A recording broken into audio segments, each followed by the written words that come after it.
Dad! Take her to the hospital. Mom is. With a trembling voice, Andrew desperately pleads into his smartphone. I was crouched down due to the water breaking, unable to move from the spot. At times like this, a young child can only think of his father. But the reply that came back from John over the phone was cold. I'm on a company trip, so I can't. Saying that, John laughs with a smirk. The guy who frequently tells transparent lies such as company trip. Help! Help us! Finally, Andrew started crying. Furious anger overwhelmed me. John abandoned me when my water broke. Moreover, ignoring Andrew's desperate plea was unforgivable. A week later, after a safe delivery, I was getting ready to go out. Then my phone rang. It was from John. As I was busy, Andrew answered the call for me. Where's Mom? Andrew said clearly. We're about to bury right now. What? A flustered John. What do you mean? Hey, Andrew. Andrew ignored John's shouting and hung up the phone. Let's go, Mom. Right? We had a job to do. I took Andrew and headed to a certain place. What we were about to do was our little act of revenge. My name is Hannah Martinez.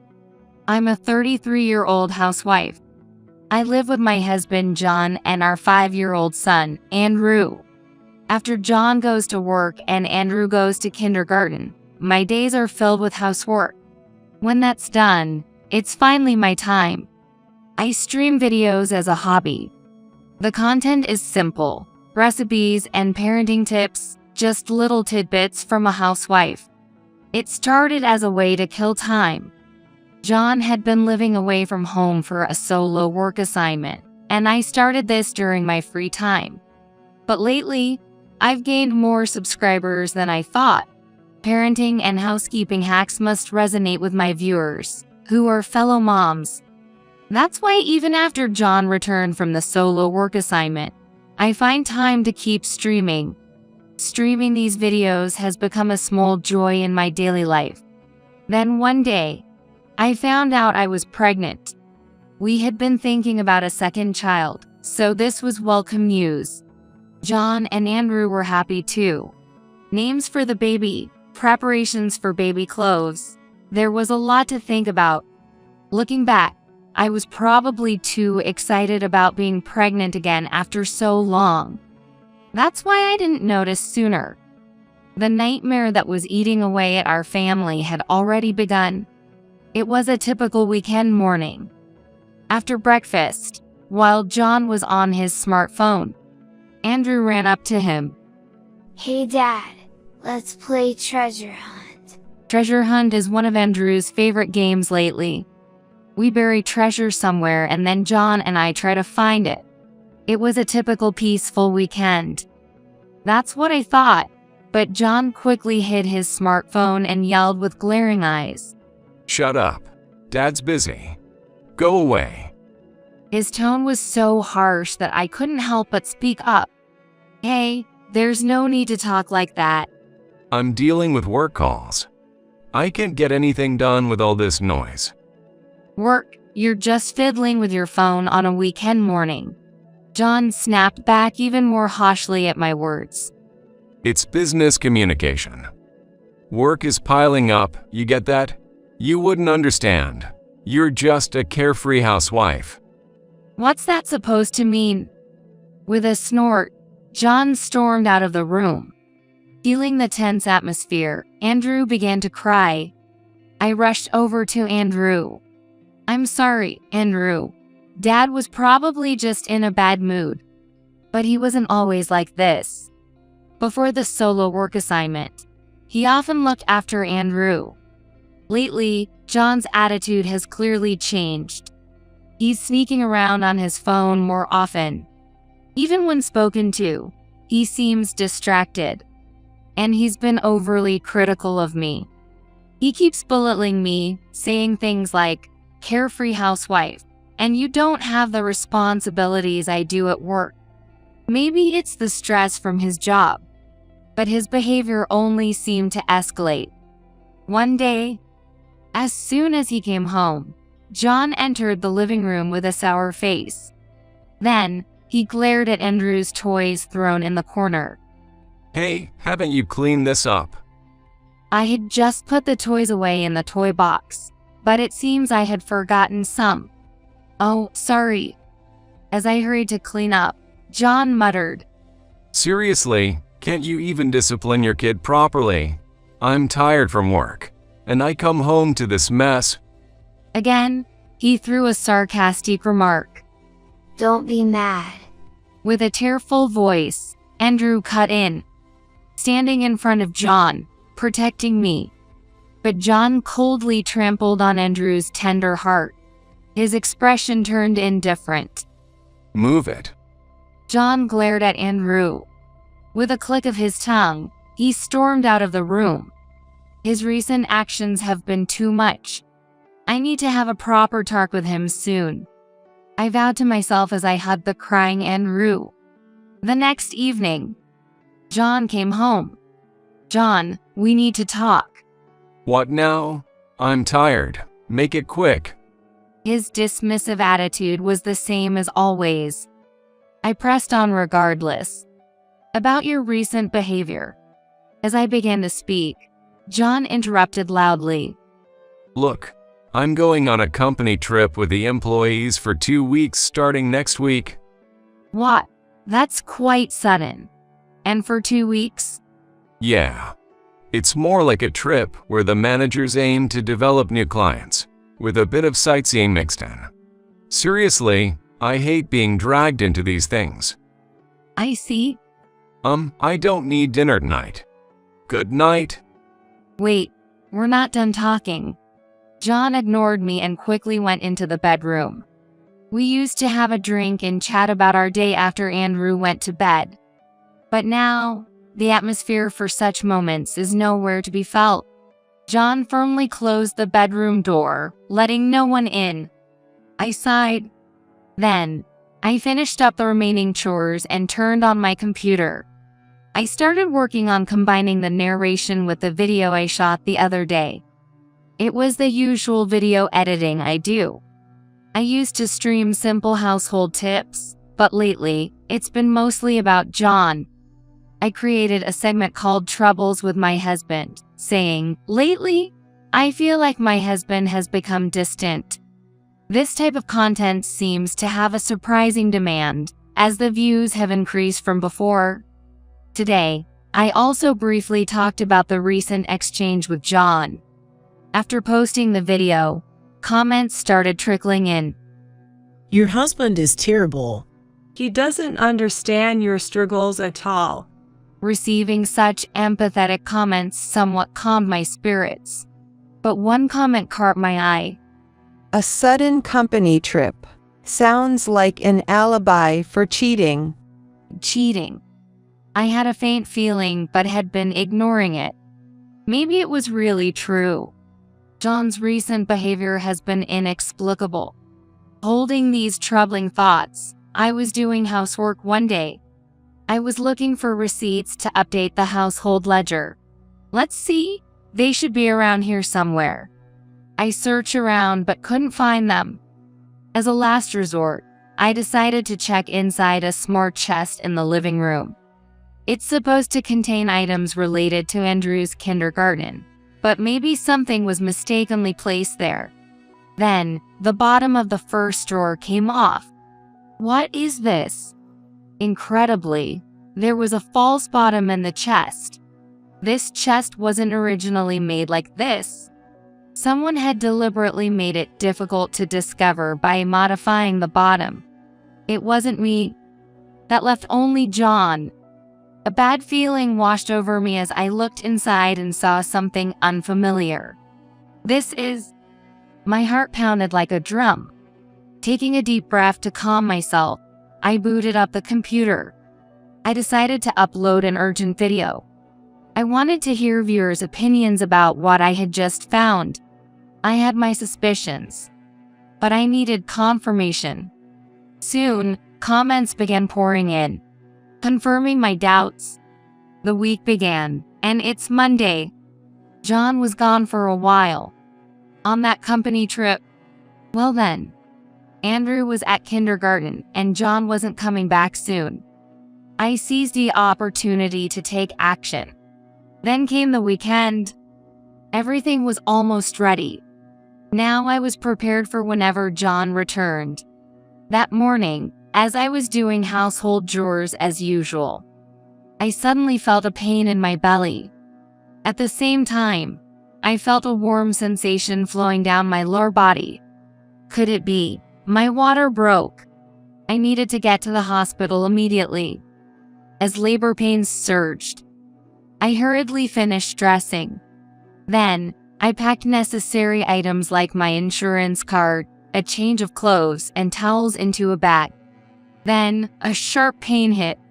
I had been overconfident about still being able to move, but the pain was so severe that I crouched down on the spot. I tried to find my smartphone to call a taxi, but it was nowhere to be found. Mom? Amidst this, Andrew woke up. Andrew, the smartphone. I pleaded desperately. I could barely speak. Surprised, Andrew found my smartphone nearby and picked it up. Then, as if making a decision, he began to operate it frantically. He sometimes played games on my phone, so he seemed to know how to use it. Andrew yelled into the phone, Help! Mom can't move. She looks in pain. It appeared he was on a call. The phone was accidentally on speaker mode, so I could hear the other person's voice. Damn it, Hannah. I'm in the middle of something. Huh? Is that you, Andrew? Of all people, it was John on the other end of the line. Dad, take her to the hospital. Andrew desperately pleading. In times like these, a young child can only think of his father. But the reply from John was cold. I'm on a company trip, so I can't. Laughing off, John didn't seem to care. Help. Please help. Finally, Andrew broke down and cried. Amidst intense pain, I couldn't forgive him. It seemed like he didn't care even though I was suffering. What was worse, he completely ignored Andrew's desperate plea. After hanging up, Andrew called someone else. Grandma. Grandma. Hey, Andrew, what's wrong? It seemed Andrew managed to call my mother with his unsteady fingers. After that, I lost consciousness due to the pain. When I woke up, I was in the hospital. I was in bed, with my parents looking over me worriedly. As I regained consciousness, the pain returned, and I grimaced. Hannah, are you okay? Andrew called us. He said his mom couldn't move. He told us desperately. It seemed Andrew was quite upset, but he had fallen asleep from exhaustion. My mother said they had left him at the hospital's childcare. Based on Andrew's call, we arranged for an ambulance. He's amazing, only 5 years old. My mother spoke solemnly. And we tried contacting John, but no luck. My father sighed. It seems like my parents tried calling John as well, but they couldn't reach him at all. They knew about the supposed company trip, but of course, that was likely not the case. He was probably enjoying himself. I was quietly fuming. This wouldn't just end here. But first, I had other things to deal with. After my parents left the room, doctors and nurses came in to prepare for the birth. After hours of labor, I gave birth to a girl. Her name is Melissa. Hearing Melissa's vigorous cries seemed to release me from all the tension. I fell asleep. When I woke up, a whole day had passed. Having slept, I felt somewhat better. I sent John an email informing him of the birth, but no reply came. Driven by his desires, he likely had no thoughts of his wife and child. As expected, It was infuriating. But he would face hell when he returned from his fun company trip. Imagining John's face then, I smirked. Thanks to my parents' care, I recovered well. On the day of my discharge, Andrew, who had been staying at my parents', came with them. Hey Mom, are you all better now? Andrew looked at me worriedly. Yeah, I'm all good now, I answered with a smile. I had caused so much worry lately. I hugged Andrew and stroked his head. Hey, how about we play treasure hunt next time? Andrew suggested innocently. Sure, it's been a while. What should we bury? Well, Andrew whispered secretly into my ear. I was so shocked by his words that I lost mine. A week later, my phone vibrated. Mom, your phone is ringing. Andrew called out. I was just getting ready to leave and replied, just leave it, I can't pick it up now. But Andrew stared at the screen and answered a call. From afar, I heard a muffled male voice. It seemed to be John. Hey, Hannah. Oh, it's Andrew. I'm coming home tomorrow. Where's Mom? We're about to bury. What? John sounded confused by Andrew's words. What do you mean? Hey, Andrew. Let's go, Andrew, I said to Hema, and Andrew smiled and hung up the call. We had a job to do. Andrew and I left to take care of some business. By the time we returned home, the sun had set. Postpartum, my body was completely exhausted. Since Andrew had fallen asleep, I left him and Melissa with my parents, who lived nearby. There was still something I needed to finish. I decided to wait for John's return. Early the next morning, the front door burst open. Hannah, where are you? A panicked John entered the living room. He hesitated, looking back and forth between me and the chest in the corner. I smiled. You're late. I just finished burying it yesterday. What? What are you talking about? Andrew said something about burying too. Burying? At my words, John turned pale. I know about the ring hidden there, planning to propose to your mistress. It even had your names engraved. How thoughtful. I pointed to the chest, and John turned even paler. How did you? I knew everything. It started with a video stream. I discussed my husband's recent odd behavior online, and viewers suggested he might be cheating. Then, that ring emerged from the false bottom of the chest. It was a brand new piece from a famous brand, engraved with both of their names. Could this be any more incriminating? After sharing this in a video, I was advised to hire a private detective. Especially if I was considering divorce, solid evidence would help in claiming alimony. Right after John left for his supposed company trip, I commissioned an investigation. The results confirmed my suspicions. John was indeed having an affair. The other woman was someone he met while on his solo assignment in a town where she worked at a bar. Her name was Rachel Gomez, 23 years old. Perhaps due to the loneliness of living alone, John started frequenting the bar. Eventually, their relationship became intimate. Such stories are common enough. Normally, these affairs end once the solo assignment period is over. But their relationship continued. Even after John returned, they secretly kept in touch. Eventually, he started being rude to me. Then, under the pretense of a company trip, he returned to his former assignment location to frolic with her. That ring was indeed intended for a proposal. He must have been quite smitten. A married man proposing to another woman is laughable. Did you rush back because you accidentally gave the wrong ring to your mistress, and she scolded you? John's face changed color at my words. Was that your doing? Yes, I had switched the ring hidden in that chest. I anticipated he would give it to his mistress during the trip, so I replaced it with my own wedding ring. That ring was one John had given me long ago. I was happy at the time, but I no longer needed such a thing. What have you done? The ring is the wrong size, and it has your name engraved on it. Rachel was furious. I know nothing about that. John frantically opened the chest and searched thoroughly. Where is the real one? Where did you hide the real ring? Didn't I tell you? I buried it. What? John was speechless at my words. Just then, the front door opened. John, are you okay? Isn't it over yet? Idiot. Stay out. There stood Rachel.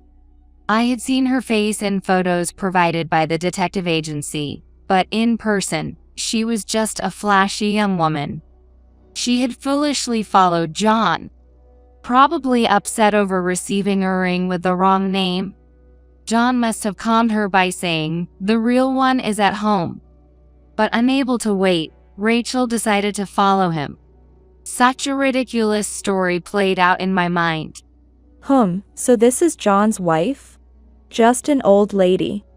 She sneered, belittling me, thinking she could win by flaunting her youth. Her naivety made me involuntarily sigh. "Oh, the mistress, Rachel Gomez, right? I heard you dropped out of trade school because you wanted money for fun and ended up working at a cheap bar? But no wealthy man took you seriously, so you settled for a married nobody, feeling triumphant over his wife. Is that right, Rachel?" What? Rachel was struck speechless, hit right on the mark. I had already researched all this.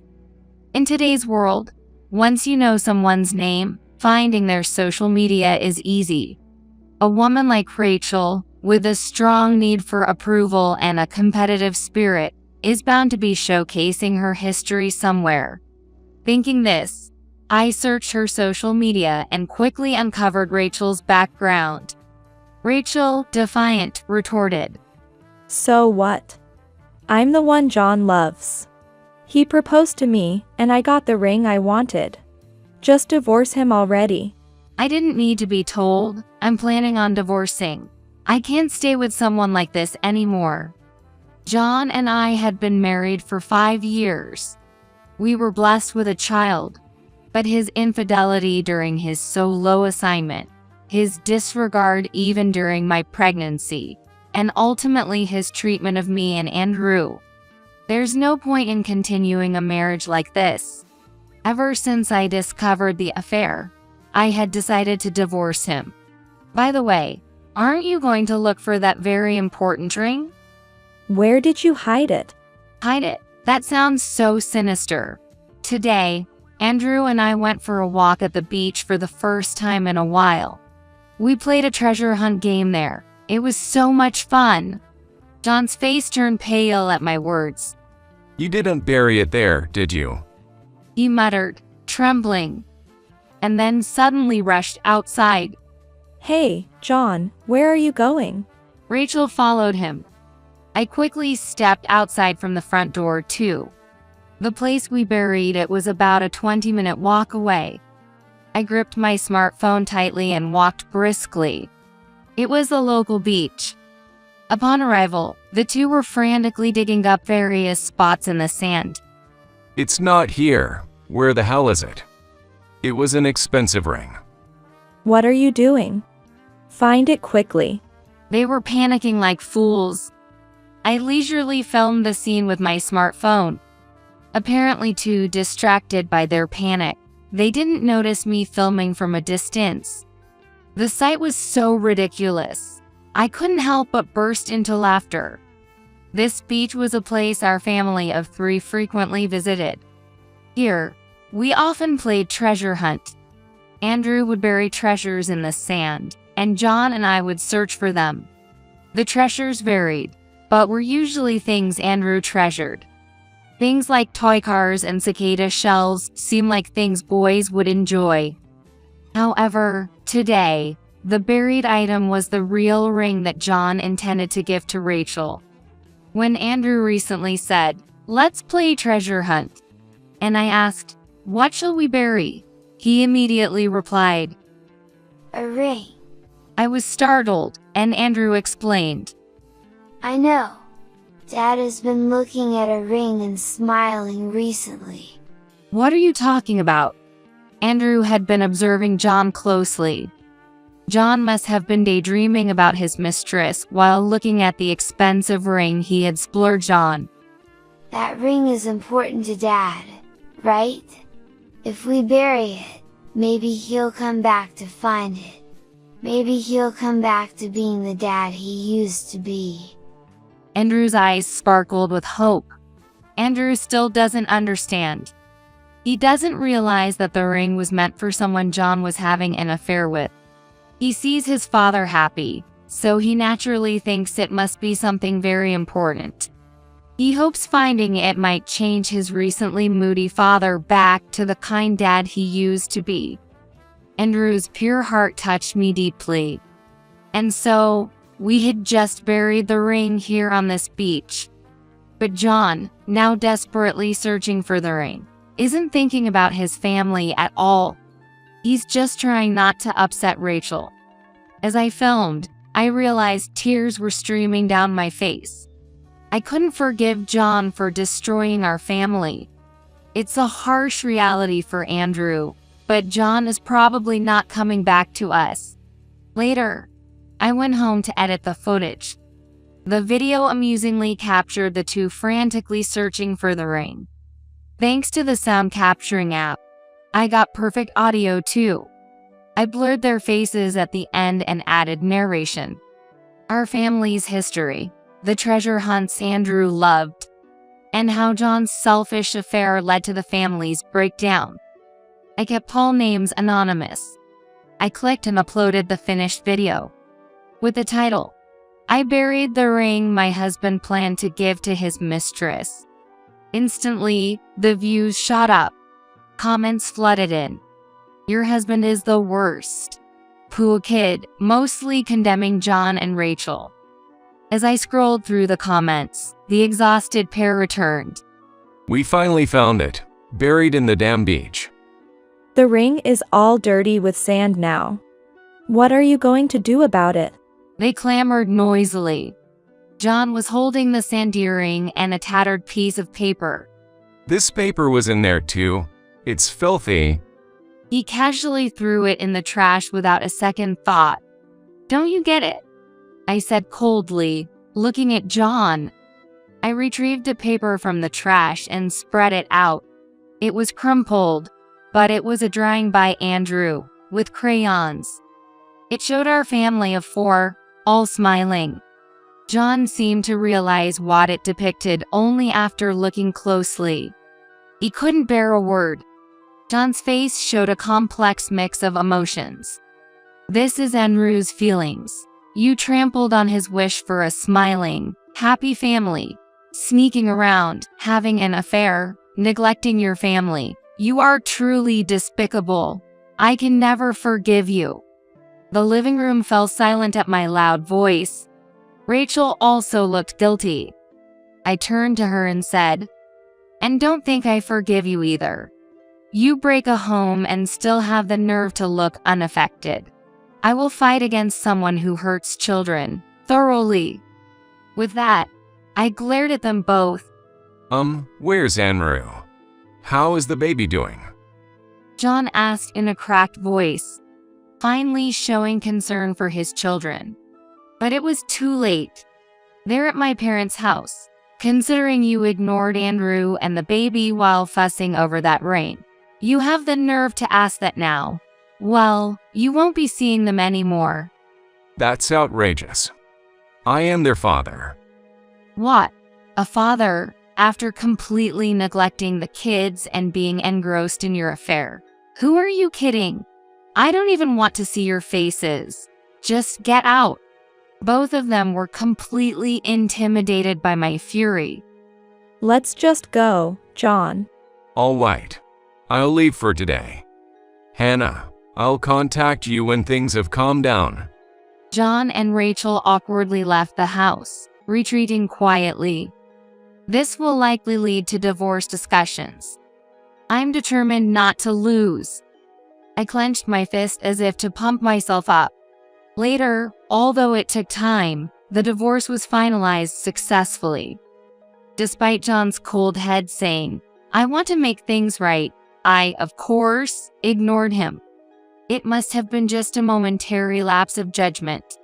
He would likely cheat again. It was obvious. As evidence, he seems to have started cohabiting with Rachel while talking about getting back together with me.